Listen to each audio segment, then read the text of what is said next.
Hospital పెట్టారు, 10 మంది మనుషులు బతికిచ్చే స్థితిలో ఉన్నారు.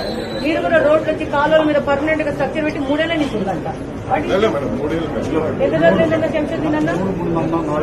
నువ్వు కార్పొరేటర్ పేరు రాసి ఆయన పోయి కలవని నువ్వు ఎందుకు చెప్పావు అనేది నీ మీద క్వశ్చన్. సచివాలయంలో వచ్చిన వాళ్ళకి నువ్వు direct right they have a problem with the ration card. ఆ రేషన్ కార్డు ఏం ప్రాబ్లం ఉందో ఆమెకు రిటర్న్ గా రాసి ఇచ్చేసి ఈ ప్రాబ్లం ఉందని చెప్పి వారికి మాత్రమే నీ పరిధి. కార్పొరేటర్ బ్రోకర్ లెక్క పనిచేయదొస్తుంది ఇంట్లో పెట్టుకో.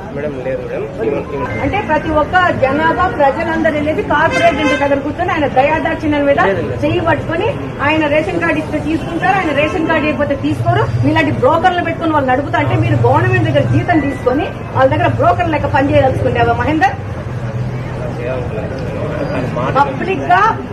పబ్లిక్ గ్రీవియన్స్ గా పబ్లిక్ వచ్చి చెప్తుంది నీ మీద. ఏం బెదిరిస్తున్నావామని ఏం చెప్పినా మాట్లాడుతున్నావు?